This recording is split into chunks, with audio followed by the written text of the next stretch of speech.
Barreto, pô, eu não tenho sangue de barata, isso não vai acontecer. É meio injusto você falar que eu não posso desrespeitar, mas eu tenho que aguentar quando eles me desrespeitarem. É injusto. Mas a vida é isso daí mesmo, irmão. A vida ela é injusta em várias vezes. Em vários momentos a vida é injusta e tá acabado. Por que eu tô falando que você não pode desrespeitar e tem que aguentar quando desrespeitarem? Porque quem tá me ouvindo hoje é você. Ótimo dia, gestores! Meu nome é Barreto e você está ouvindo mais um episódio do Gestão Pragmática Podcast. Um podcast focado em micro e pequenas empresas familiares, te passando estratégias para ter o total controle de sua empresa, maximizar sua lucratividade e proporcionar uma ótima qualidade de vida na sua jornada empreendedora. Vem comigo! Ótimo dia, gestores pragmáticos! Bem-vindo ao 34º episódio do Gestão Pragmática Podcast. Eu me chamo Rafa Barreto e ensino empresários a ter controle total da sua empresa, maximizar a sua lucratividade e ter uma ótima qualidade de vida da sua empresa familiar. E hoje a gente vai falar que é impossível empreender com familiares. Como assim impossível empreender com familiares? Pelo menos é isso que muita gente acha. Muita gente acha complexo, inclusive eu, por algumas experiências ruins no passado, também achei isso. Muitas vezes quando você passa por uma dificuldade, uma das formas de você não superar, mas driblar essa dificuldade é se afastar. Então tem muita gente que teve uma experiência ruim e por isso simplesmente fala, cara, empreender com familiar não é pra mim. Isso não acontece só com esse caso. Toda vez que você tem uma experiência ruim, isso pode acontecer. No meu fatídico ano que eu tive o bar, em 2005, eu quebrei o bar e falei, puta, empreender não é pra mim. Empreender não é pra mim, vou voltar a ser funcionário, já tentei, beleza. E fiquei muito tempo sem empreender. Uma pessoa que tem uma desilusão amorosa, ela simplesmente fala, né, puta, né, homem é tudo igual, mulher é tudo igual, eu não quero saber de ninguém, eu quero ficar sozinho. Então, alguém que joga na bolsa joga não, né? Que investe na bolsa e tem um momento de queda e tira seu dinheiro, ele fala, puta, esse negócio de bolsa não é comigo. Então, muita gente se afasta das suas dificuldades. E o que não é coerente. É importante você ter uma distância segura para saber o que você está fazendo, mas não necessariamente você fugir dessa realidade. E tem algumas pessoas que têm esse ponto de empreender com família. Por quê? Porque as pequenas empresas, quando elas iniciam, na maioria das vezes elas iniciam com recurso pouquinho, né? E aí você cata ali os familiares para te ajudar. Ou então, se de repente você está passando por um regime sucessório, o teu pai vai deixar a empresa para você, para o seu irmão, por exemplo, e assim vai. Então é possível sim empreender com familiares, e a gente vai falar um pouquinho sobre isso, né? Porque família é um lugar onde encontra-se amor, né? Ou deveríamos encontrar. Família é o ambiente universal onde mais deveria se encontrar amor. Não é bem assim, né? Tem família que o bicho pega, etc e tal, mas seria o correto. O amor, ele aproxima muito. A partir do momento que o amor aproxima, ele ultrapassa algumas barreiras. Essa é a verdade. E a barreira que ele mais ultrapassa é a barreira do desrespeito. Ou melhor, a barreira do respeito, né? Desrespeitando essa barreira. Aí que está o problema. O problema não está em você empreender com família. O problema está em você desrespeitar a sua família. Não tem o problema de você estar trabalhando com a sua esposa, com o seu primo, com o seu irmão, não. O problema é você desrespeitar esse familiar teu. Você não pode respeitar ninguém, você não pode respeitar o próximo, mas aqui a gente está falando de empresa familiar hoje. Então você não pode desrespeitar a sua família. Da mesma forma que a gente brinca, né? Puta, gritou, perdeu, desrespeitou, perdeu. Você não pode, em momento algum, trazer algo o qual vai ter esse tom de desrespeito. Então esse é o primeiro ponto para você conseguir trabalhar com uma empresa familiar, para você trabalhar com seus familiares na empresa. É você saber que você não pode ultrapassar a barreira do respeito de maneira alguma. Isso daí não é negociável. E o outro ponto é não aguentar quando te desrespeitarem. Peraí. Agora o negócio complicou, né? Porque você disse para eu não ultrapassar a barreira do respeito, para eu não desrespeitar meus familiares. E aí eu tô pensando que você vai falar que meus familiares também não podem me desrespeitar, e aí você fala, olha, você precisa não desrespeitar eles, e quando eles te respeitarem, você tem que saber lidar com a situação. Barreto, eu não tenho sangue de barata, isso não vai acontecer. É meio injusto você falar que eu não posso desrespeitar, mas eu tenho que aguentar quando eles me desrespeitarem. É injusto. Mas a vida é isso daí mesmo, irmão. A vida ela é injusta em várias vezes. Em vários momentos a vida é injusta e tá acabado. Por que eu tô falando que você não pode desrespeitar e tem que aguentar quando desrespeitarem? Porque quem tá me ouvindo hoje é você. Quem não tá me ouvindo não vai saber disso. Então, brincadeirinhas à parte, novos poderes trazem novas responsabilidades. A partir do momento que você entender isso, você não vai desrespeitar e vai aguentar o desrespeito dos outros, engolindo vários sapinhos até essas pessoas falarem, porra, pra que eu fiz isso? Vai começar com desculpa, desculpa, desculpa, desculpa, desculpa. E aí você começa a liderar pelo exemplo. Alguém tem que quebrar essa barreira de respeito. Alguém tem que quebrar essa barreira de falação, de gritaria, de ignorar um ao outro. E esse alguém tem que ser você. Por quê? Porque você está tendo esse conteúdo. Então não adianta. Você precisa aguentar isso. Seria mais fácil eles não te respeitarem? Sim, mas enquanto isso não acontece, você tem que saber lidar com a situação. E a partir do momento que você não sabe lidar com a situação, você abre ali uma lacuna, você abre uma fenda onde as pessoas sabem como te acertar. Eu costumo brincar que a pessoa que mais me tira do racional até hoje é minha esposa. Minha esposa, ela sabe... E um dia desse um cliente meu falou, espera que tá vindo mais dois aí. Theo e Gael, na hora que pegarem amanhã, também vão saber acertar ali. E é verdade, por estarem mais próximos de mim. Então, isso vai acontecer. Eles conseguem descobrir fendas, lacunas, aonde eu viro a chave do racional para o emocional. E em gestão, a gente fala muito disso. Em gestão, a chave, 90% está ligada no racional. Não está virada para o emocional. Está sempre virada, 90% está virada para o racional. Então, você tem que saber disso. Você tem que segurar. A pessoa, ela te agride, ela te xinga, ela te machuca, mas você tem que segurar isso. A gente vai falar em outros momentos o que você pode fazer quando isso não é reversível, né? Quando a pessoa só te agride e nada muda.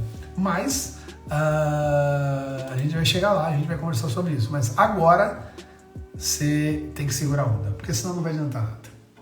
Bom, e aí eu te pergunto, como é que você vai fazer a gestão dos seus colaboradores? Como é que você vai controlar toda a sua empresa? Como você vai ter gestão de resultados se você não consegue gerir a tua sociedade, irmão? Semana passada a gente teve aula do MGP e teve umas 5 pessoas, e a gente entrou nesse momento, né, de falar de sociedade, de família dentro da empresa, e no intervalo da aula, 5 pessoas me chamaram e falaram, Barreto, esse é o meu maior problema, me ajuda, cara, eu tô atrapalhado, por causa da minha mãe, da minha irmã, do meu marido, do meu filho. Eu sei como é difícil. Por quê? Porque em algum momento você se colocou numa posição que é difícil você sair agora. Você fez errado na hora de entrar. Vocês não tiveram conversas claras. Então a gente vai falar sobre isso. E pasmem, sociedade, ela é complexa, mas quando uma pessoa trabalha para você ainda, né, tem um cargo ali de funcionário, ele ainda é mais complexo se não houver um entendimento, um respeito e tudo.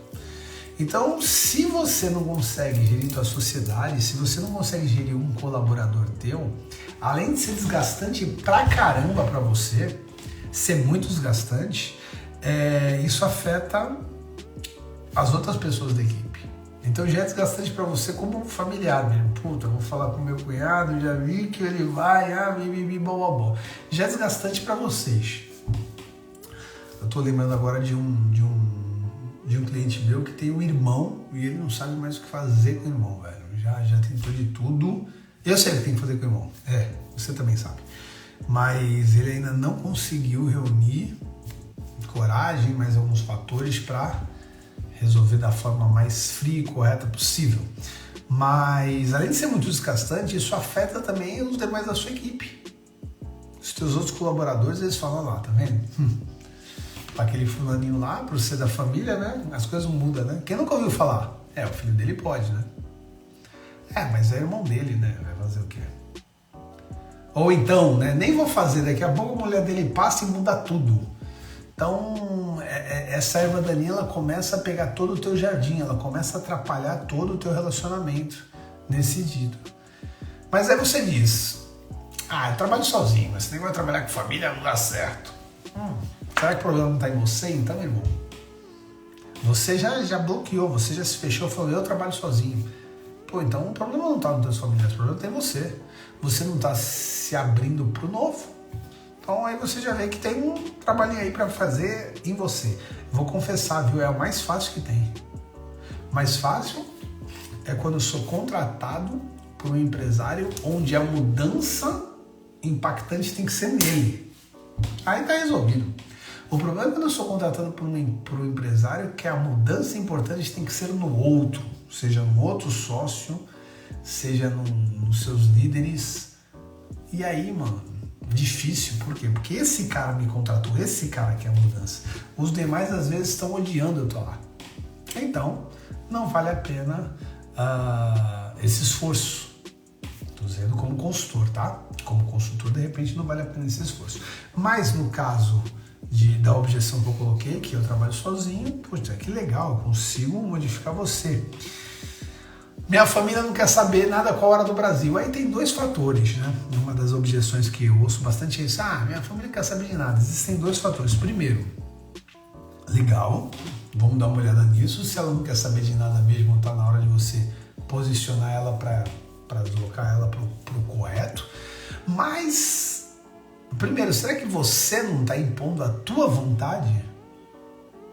De repente não é a vontade do teu familiar trabalhar na tua empresa? De repente não é a vontade do teu familiar fazer o que você faz? E tá tudo bem, é isso que você tem que entender. Porque, na verdade, todas as pessoas do mundo, elas são motivadas por algo. Então, tem gente que demora para se encontrar, tem gente que demora 40 anos para se encontrar. Se encontram e são profissionais de sucesso.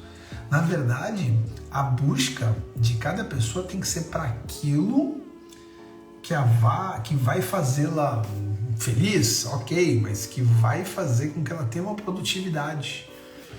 Eu, por exemplo, não gostaria de trabalhar dentro de sistemas, conversando apenas com máquinas. Eu preciso encontrar pessoas, eu preciso conversar com pessoas. Eu não sou um cara que gosta de fazer documentação. Quando eu trabalhava com comércio exterior, eu ficava fazendo BLs, né, que é o documento principal da navegação.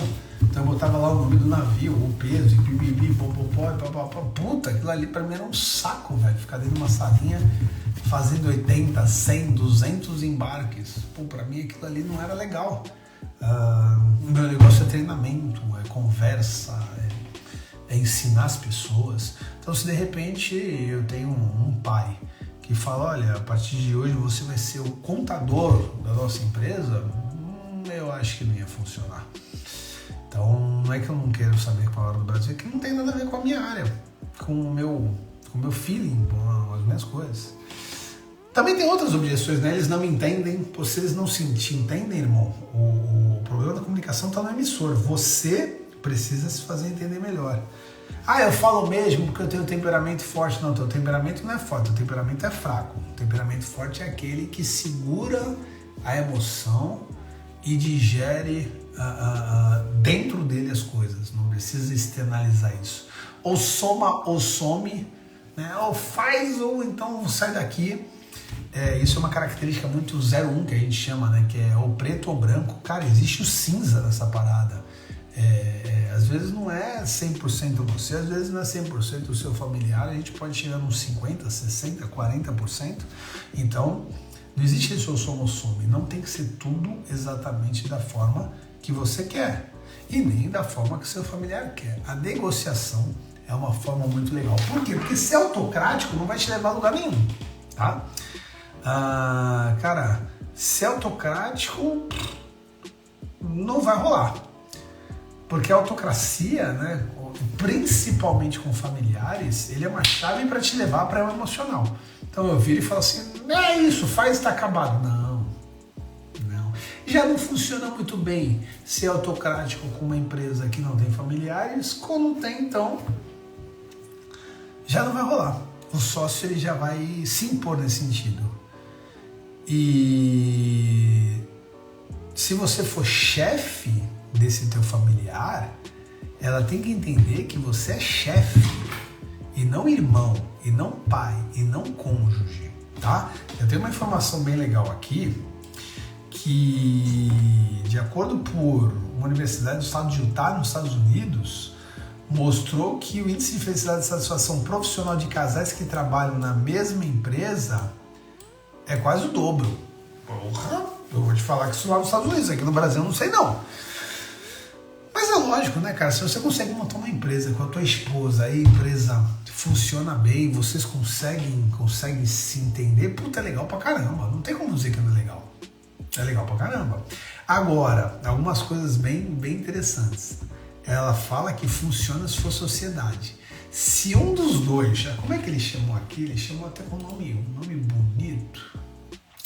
Relações de subordinação são mais desafiadoras. Ou seja, se a sua esposa responde para você dentro da empresa, é um desafio.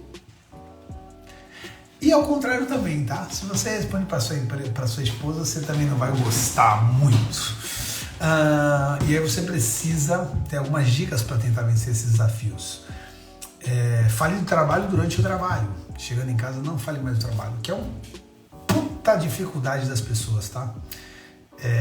As pessoas começam a falar de trabalho o tempo todo. Por quê? Porque é um assunto comum. Eu, quando chego em casa, eu falo da consultoria para minha esposa. Minha esposa fala da escola que ela trabalha. Porque é o assunto que a gente tem no dia. Se a gente trabalha junto, à noite a gente vai falar sobre o quê? Mas vocês precisam evitar. Vai assistir um filme, vai dar uma volta, vai brincar com a molecada, sei lá. Consiga separar os papéis. Vai ter um momento que ele vai ser teu irmão, vai ter um momento que ele vai ser teu sócio. Isso tem que ser feito de maneira muito racional. Você simplesmente pega e fala, não, vamos virar o jogo aqui, vamos virar isso. Não leva conflitos conjugais para a empresa. Não leva isso, cara. Vocês têm que ter uma racionalidade tremenda, uma frieza tremenda para você estar bravo em casa, chegar lá e ser teu sócio. E vice-versa. Quando vocês discordarem na empresa, vocês não podem levar isso para casa. É difícil? Pra caramba, não tenha dúvida, mas tem que fazer. Agora, o mais legal foi o seguinte aqui, ó. Se for possível, é melhor evitar relações de subordinação. Faça o possível para você não ser o chefe do seu cônjuge. Mas se não for, trabalhe suas habilidades sociais, sua comunicação, pois essa situação exige um bom equilíbrio emocional e muita maturidade. Maturidade de ambos. E eu acho que se essa maturidade não existir, você vai gastar muita energia fazendo isso, né? Então, é bem interessante a gente pensar nisso daí. Bom, a tua posição, ela tem que ser assertiva. O que é isso? Você tem que saber manter a sua posição desde o início. Se você já está no meio do olho do furacão, o papo é muito mais desafiador, tá? A gente vai fazer uma live um dia sobre isso. Mas se você está começando, você já tem que colocar a sua posição logo no início. Logo no início, fala, nós estamos montando uma empresa, você vai trabalhar para mim, a tua função é essa, eu vou ser teu chefe, eu vou ser teu sócio, o teu chefe é aquele rapaz ali, eu não tenho nada a ver com isso. Então o papo inicial ele é muito importante. E saiba que a partir do momento que você começa a trabalhar com um familiar, na maioria das vezes, alguém dentro dessa relação não é tão maduro assim. É difícil você encontrar 2, 3, 4 pessoas maduras ao mesmo tempo para fazer isso. Uma delas é mais imatura. Então, saiba que quando você pega um familiar um pouquinho mais imaturo, você começa a jogar War com esse cara. Você já jogou War? Aquele jogo interminável de 6 horas que nunca acaba essa desgraça? Então, é um War eterno dentro da empresa. Por quê? Porque a pessoa ela vai tentando pegar posições, ela vai tentando dominar a tua oceania e você não pode deixar ela dominar a tua oceania. Você tem que continuar mantendo posição. A posição é racional. Você precisa ter a sua posição ali racional. Você tem que deixar claro quais são os limites que a pessoa pode ir. E ela não pode ser nem agressiva e nem liberal. Não pode ser agressiva, chega, para, assim. E também não pode ser liberal a ponto de vai, porque é um caminho sem volta. A partir do momento que você perde aquele espaço lá para retomar, é complexo, tá? Então a posição ela precisa ser assertiva, tá? A vigília ela tem que ser constante. Você sempre tem que dar uma olhada como é que está funcionando as coisas. Você não pode deixar. O Covey ele tem uma passagem do livro dele muito legal, que ele fala que se você quer ter um jardim bonito, você não pode ter espaço para erva daninha. Ou seja, você não pode deixar de lado. A partir do momento que você deixa de lado uma erva daninha, quando você volta, todo o teu jardim foi tomado de erva daninha. Então você precisa fazer uma vigília constante desses espaços. Você pode tocar até aqui, é até aqui que você vai. Monta o desenho de cargos de cada familiar, tá? Monta o desenho de cargos e nessa altura do campeonato você não deveria mais chamar de familiar, né? Você deveria chamar de profissional. Uma das empresas que eu atuo, a Space Truck, o Natan é filho do Aécio e da Cláudia. Na empresa ele chama de Aécio e Cláudia, ele não chama de pai e mãe. Eu acho isso muito legal. Eu acho que isso funciona muito bem. Então, nessa altura do campeonato, você já não tem mais filho dentro da empresa, você não tem mais irmão, cunhado, você tem o sócio, o colaborador, o líder, o chefe. Legal? E aí você montou o desenho de cargo para cada familiar. Desenho de cargo é uma ferramenta de gestão de pessoas, as quais vão ter todas as funções das pessoas lá, as metas das pessoas e como ela vai ser medida a sua eficiência e a sua eficácia. Então, a pessoa que estiver trabalhando para você, seja lá quem for, ela vai ser medida como profissional. Você vai falar, olha, dá uma olhada aqui. Você tem que colocar metas para essa pessoa. Porque meta é a forma mais fácil de você dar um feedback para ela. Olha, você precisava produzir centenas de dúzias de biscoito aqui. E você não produziu centenas, você produziu dezenas. Não, mas você tem que entender que lá em casa eu tenho que arrumar... Chega. A gente está falando sobre a produção de biscoitos aqui. Eram para ser centenas, você fez dezenas. Não, mas você tem que entender que o caixa... Não. Profissionalmente falando, você volta para cá e puxa. Você precisa fazer isso. E lembra um pouquinho da linha da expectativa. A linha da expectativa de qualquer profissional. Imagina que você está contratando alguém para aquele cargo. O teu familiar, no caso, está atendendo aquele cargo?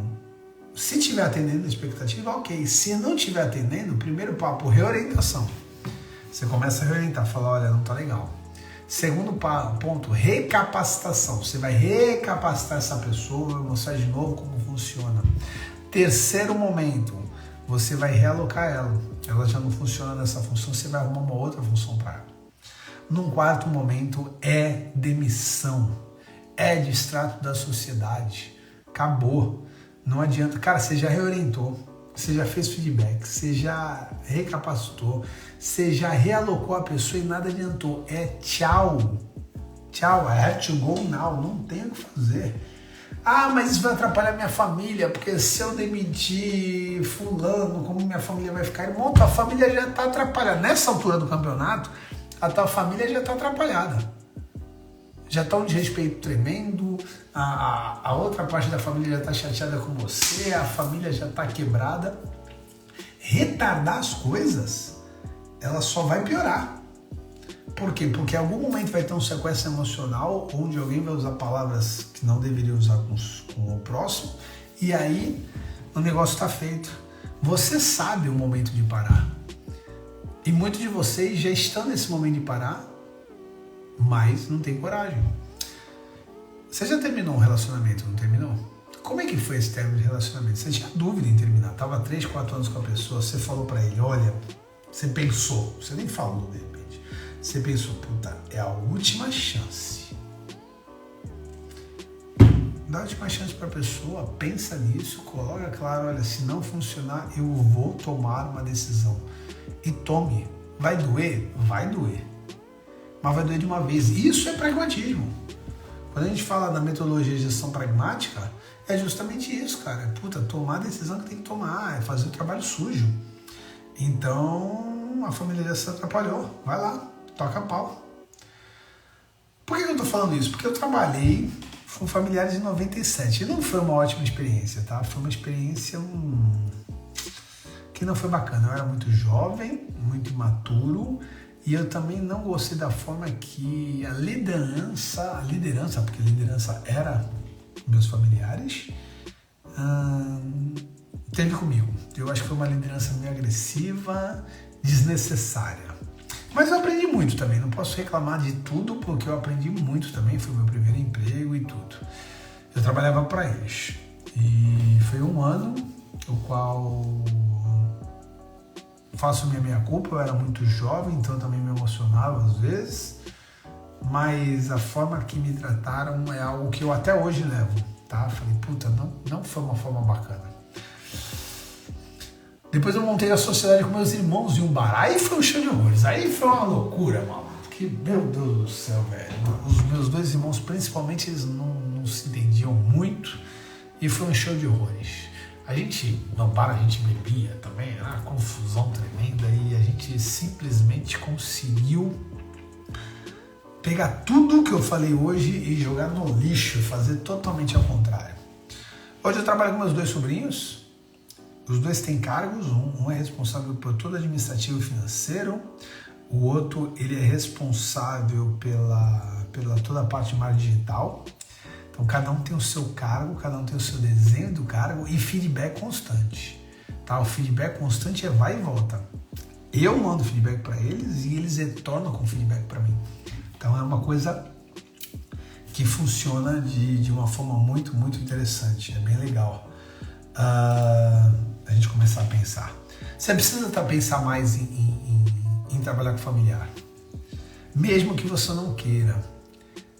Quando eu coloquei meus sobrinhos, eu tô com 42 anos, meus sobrinhos têm 22, 24 anos e meus filhos têm 2 anos. A loucura da cabeça do Barretinho já é pensando nessa sucessão familiar. Dos 50 aos 60 anos, porque eu acredito que uma sucessão familiar bem feita leva 10 anos, tá? Lógico que não necessariamente é isso. Mas se você tem tempo, se teu filho aí tem 20, tu tem 40 anos, por que não? Ficar 10 anos trabalhando com ele, passando tudo, tranquilinho, para depois ele assumir a empresa com mais maturidade. Então eu penso muito em sucessão familiar há 10 anos. Só que meus filhos têm 2, eu tenho 42. Para eles estarem maduros o suficiente para começar uma sucessão familiar, eu tenho que ser com 20 anos no mínimo para começar um trabalho desse. Eu já vou estar com 60. E aí eu te pergunto, o gap não vai ser muito longe? 60 para 20 anos, eu acho que a distância de idade ela é muito grande e tem um choque de cultura, um choque de realidade. E Barreto, mas não funciona? Lógico que funciona, mas é mais complexo, gasta-se mais energia. Eu achei esses meus 2 sobrinhos dando sopa e falei, eu acho que a minha sucessão não vai ser para os meus filhos, vai ser para os meus sobrinhos. Então eu já tenho 42, eles têm 24, 22 anos. Eu acho que não está no meu plano. Com 50 anos, eu quero começar um trabalho de sucessão de 10 anos. Então eu vou pegar esses meus sobrinhos, que cada um é bom, vou passar para eles. E com 60 anos eu já começo a falar, opa, agora você é um pouquinho mais conselheiro, vocês tocam aí, eu já vou ter 50, meus moleques vão ter 10, eu vou fazer essa sucessão de 50 para 60 anos com meus sobrinhos. Quando eu tiver com 60, meus sobrinhos têm 40 e meus filhos têm 20. Começa-se uma nova sucessão. Esse é meu sonho, essa é minha vontade. Se vai rolar dessa forma, não sei. Mas é legal isso. Porque, por exemplo, eu tenho 2 clientes de colégio onde elas têm filhos. E hoje os filhos não querem muito saber dos colégios. Eu olho para aquilo e falo, nossa senhora, puta empresa rentável, puta empresa legal, cara. E os filhos não querem saber. Simples. Nunca atuaram no colégio. Hoje elas estão com 25 ou 30 anos e nunca atuaram no colégio. Eles não querem saber do colégio. Então fica mais difícil. A idade começa a chegar e você começa a pensar, cara, quem vai ser o sucessor dessa empresa? Então, dentro de uma sucessão, dentro de família, dentro de filhos, eu acredito muito que a sucessão ela tem que começar muito cedo. Pô, Barreto, mas não está sendo contraditório? Tu acabou de falar que a sucessão leva 10 anos e a pessoa tem que estar com 20 anos ali no mínimo para ter uma certa maturidade. A sucessão formal sim, agora a sementinha na cabeça dos cabras, na minha opinião, tem que ser desde criança, desde adolescente, mostrar uma coisinha ou outra para ele. Eu acho que funciona bem assim. Então, se você quer um dia que teu filho seja teu sucessor, teu sobrinho, seja lá quem for o teu sucessor, teu irmão,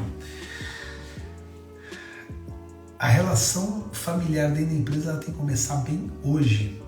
Ela tem que trazer um exemplo hoje, não tem como ser diferente. Até porque a tua empresa é uma instituição e o teu matrimônio é o quê? Uma instituição também. Você tem que ter respeito no matrimônio da mesma forma que você tem numa empresa. A tua convivência com teus filhos, ela não tem que ser respeitosa de ambas as partes? Ou só você precisa respeitar? Ou só teus filhos precisam te respeitar? Não. Eu tenho meus filhos aí de 2 anos e meio. E eu faço o possível para respeitá-los. Cara, é muito importante saber respeitar um bebê, uma criança. Por quê? Porque você lidera pelo exemplo. Eu quero que eles me respeitem, quero. Só que eu tenho maturidade, né, irmão? Eu tenho 42 anos e eles têm 2. Então eu realmente acredito que eu preciso respeitar mais eles do que eles me respeitar nesse momento. Por quê? Porque eu tenho a força. Eu tenho como entender como funciona. Então, são algumas formas aí de você entender. Bom, vamos lá. Quais são os 5 passos, então, para você fazer com que o teu ambiente familiar, profissional, funcione de uma forma mais eficaz? Primeiro, papo inicial. E vamos lá. Puta, Barreto, mas eu já tô nessa roubada. Cara, aproveita isso. Aproveita o bate-papo que a gente teve. Senta com o teu familiar que você tem problema e fala, cara, precisamos resolver uma situação.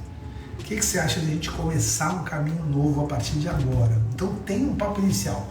De preferência, se você está iniciando alguma coisa, maravilha, que você já começa certo. Se não, para tudo, chama o cara para sobre e fala, vamos começar de novo? O que você acha? Vamos fazer assim? Vamos tentar pagar tudo que aconteceu lá atrás e vamos começar agora? O cara topou? Desenho de cargo. Monta um documento com a função de cada um, organiza horário de trabalho, tudo direitinho e pronto, tá o desenho de cargo ali. Legal. Montar indicadores, tá? Como você vai medir o trabalho dessas pessoas e o seu também, né? Então você vai montar indicadores para você poder medir. É muito importante você ter os indicadores, por quê? Porque o feedback vai ser baseado em fatos reais, fatos racionais, em dados que provavelmente estão nesses indicadores. Então aí você fez o papo inicial, fez o desenho de cargos, tem indicadores e o feedback é em cima de fatos. Não é, ai, o que você tá com essa cara de bosta? Não é assim. É você falar, olha, aquele cliente ali, ele pontuou que não foi bem atendido. Falou que você não estava com uma cara muito agradável. Então você tem dados para trazer para isso daí. Você precisa fazer isso. Esse é o 4º passo. O 5º passo, segura a emoção. Quem tem o poder da comunicação não é o ofensor, é o ofendido. Então, se alguém te ofende, segura a bronca. Quer ver uma coisa muito louca, né? Vamos falar um pouquinho dessa parte de segurar a emoção. Quando a gente está na direção, às vezes a gente fica meio esquisito, né? Um cara te fecha, você já fica nervoso, quer buzinar, quer xingar. E cara, eu lembro uma vez aqui, tem a fila da balsa no Guarujá, né? Uma vez um cara furou a minha fila, eu saí do carro, fiz o cara sair da fila, etc e tal. Depois que meus filhos nasceram, sabe quando eu ia fazer isso? Mas nunca, velho. Não sei quem é o cara, vai o cara tira uma arma. Não, pode acertar meu filho, não, velho. Então, o trânsito ele mostra muito da tua personalidade. Começa a engolir mais sapo no trânsito. Quando você errar, pede desculpas. Quando alguém errar, não julgue. Entendeu? Tenta ter ali a direção defensiva e psicológica, digamos assim. Vai ajudar bastante. E a mesma coisa vai acontecer quando alguém da tua família não te tratar de acordo. Então você consegue pensar nisso. E por fim, o último passo, que é o sexto, se não me engano, é resolva a questão. Se você já viu que o teu cônjuge não serve para trabalhar com você, senta com ele e fala: olha, eu prefiro preservar o meu casamento. Vamos parar agora. Se teu irmão não está trabalhando direito com você e você é o dono da empresa, demita-o. Se dentro da sociedade, né, de repente uma sucessão, que é o caso mais complexo na minha opinião, tá? Existe uma sucessão, 2, 3 irmãos pegaram a empresa, tente levar para o desenho de cargo e dividir os setores. Agora, se você perceber que um irmão teu não vai conseguir atingir os objetivos, você tem algumas possibilidades. Pagar uma retirada de lucros para ele, deixar ele fora da operação. Isso funciona. Se ele continuar na operação, ele tenta comprar a parte dele, vender a tua parte. Mas eu estou dizendo que, cara, quando você já sabe que não funciona mais, não tem o que fazer, você tem que resolver. Não funcionar mais é diferente de ser difícil, tá? Tem gente que vai carregar esse karma pro resto dessa vida e de outras vidas, né? Aí você tem que saber lidar de acordo. Mas, se isso for o teu caso, se o teu caso for esse de ser difícil, mas você não tem como sair, leva para isso. Leva que vai ser um karma, é uma missão tua, seja divina, e não leva pro lado emocional. Porque levar pro lado emocional só vai machucar cada vez mais você. A pessoa nem sabe o que está acontecendo. Isso daí vai fazer você digerir mal. Eu acho que esses são os pontos mais importantes para você entender que é possível sim trabalhar com família. No nosso curso MGP, acho que 95% das pessoas das empresas são familiares e só com esse bate-papo, eu trouxe essa live agora porque na nossa última aula isso foi o ponto mais forte, mais impactante. As pessoas começam a ter resultados. Sentar, conversar com seus familiares, com seus sócios, com seus subordinados familiares, muitas das vezes ajuda. E se não ajudar, você já fez o que tinha que ser feito. Beleza, pessoal? É isso. Muito obrigado pelo bate-papo. A gente sempre faz essa live aí em agosto, se eu não me engano, a gente começa direitinho, terças e quintas às 7 da manhã. E é importante fazer essa live porque a gente deixa já guardado, registrado, isso vira podcast, isso vira aula, isso vai para o YouTube e todos os pontos ficam aí gravadinhos. Gostaria de agradecer. Um grande abraço, pessoal. Tudo de bom, felicidades e valeu, valeu, valeu.